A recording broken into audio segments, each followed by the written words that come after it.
Le loup qui voyageait dans le temps de Oriane Lallemand.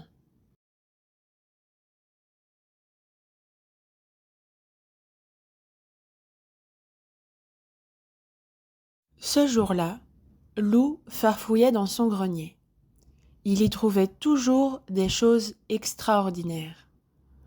Comme ce vieux livre par exemple, avec une couverture dorée. Intrigué, Loup s'empara du livre et lut le résumé. Cher lecteur, ceci n'est pas un livre ordinaire.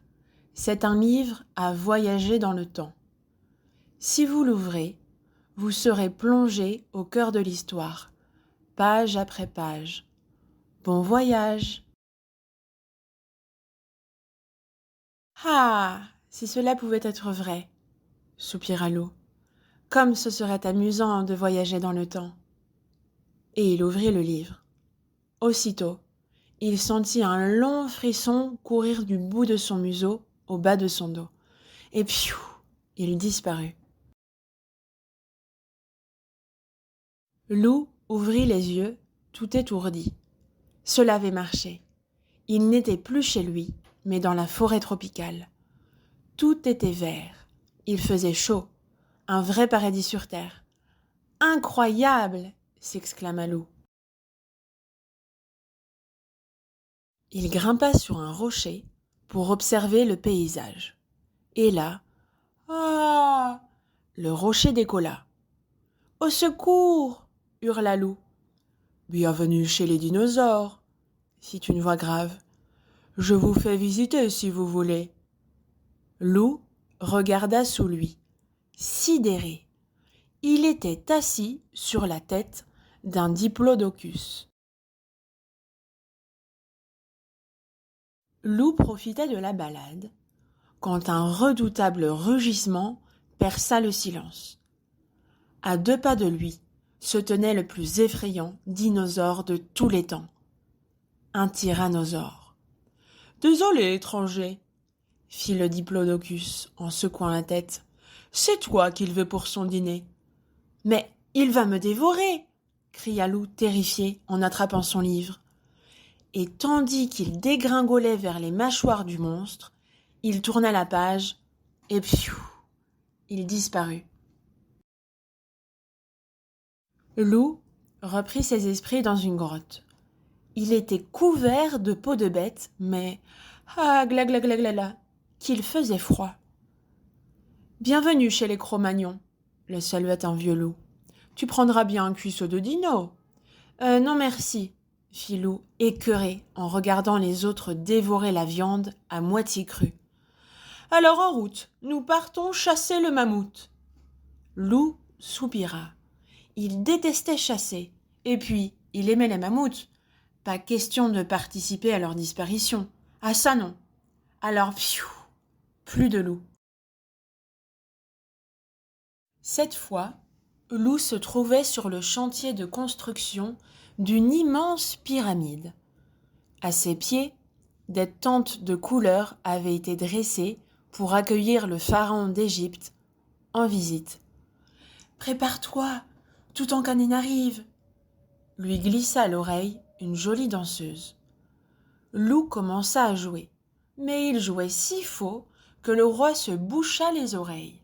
« Ce musicien a offensé les oreilles du pharaon !» hurla le vizir. « Qu'on le jette au crocodile !» Des gardes s'avancèrent vers Loup, mais pfiou, il avait déjà tourné la page.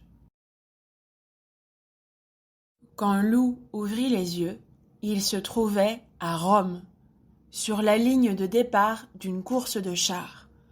Le stade était plein à craquer. Ceux-là criaient, ceux-là chantaient.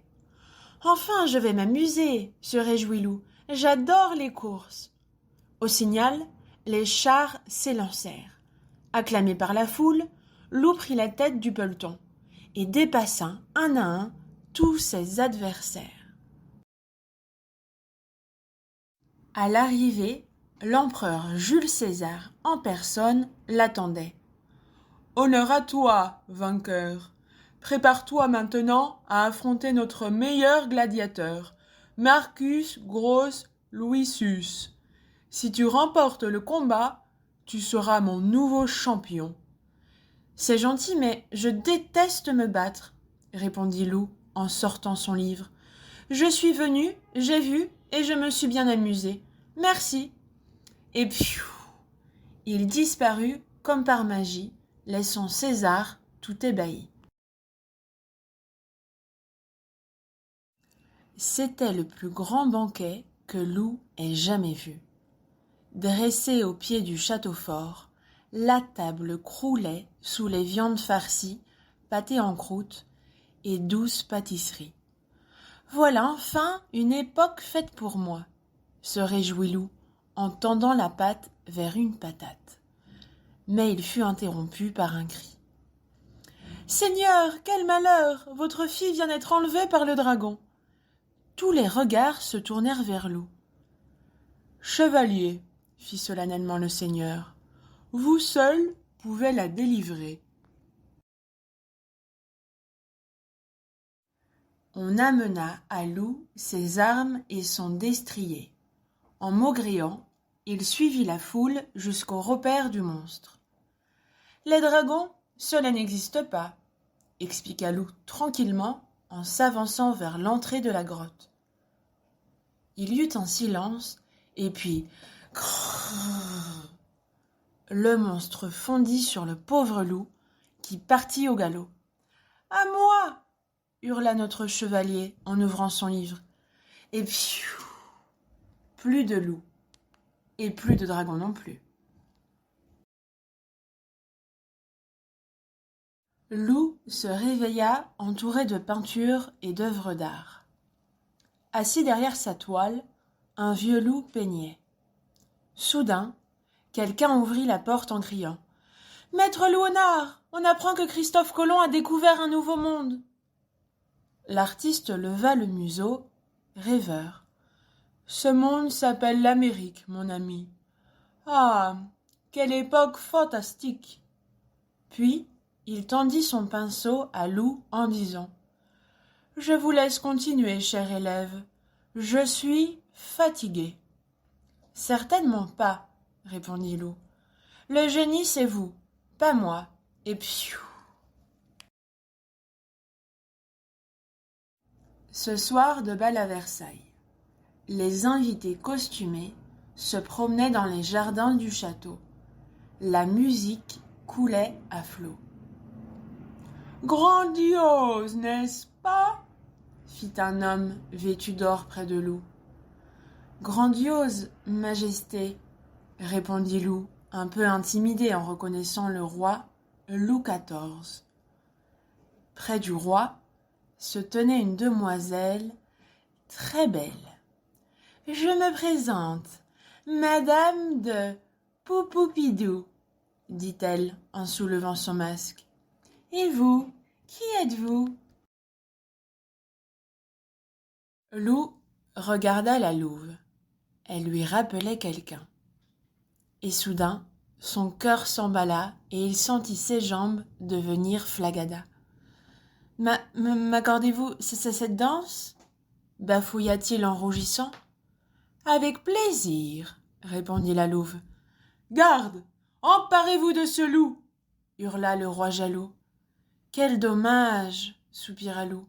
« Adieu, madame. » Et piou, il disparut dans un nuage.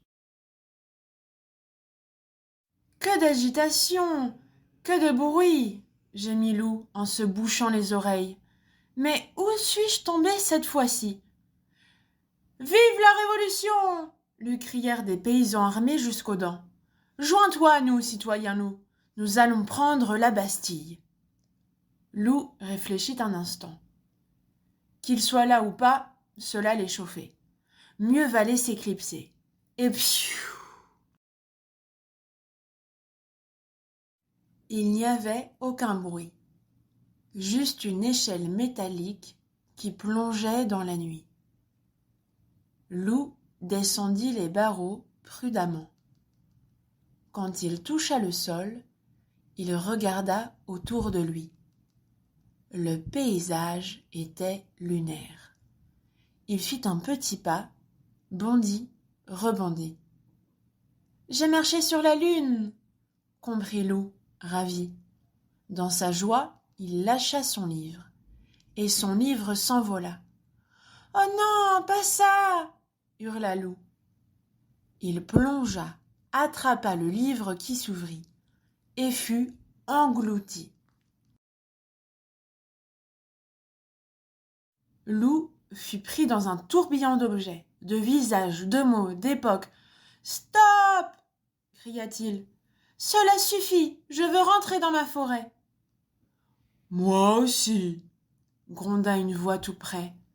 C'était le dragon qui, comme lui, en avait assez. « Il suffisait de le demander, cher lecteur !» fit une voix amusée. Et piou, Loup se retrouva assis près de sa cheminée. Mais il eut beau chercher, il ne trouva nulle part de livre doré. « On dirait que j'ai rêvé, » soupira Loup. « Dommage, mes copains auraient vraiment été épatés. »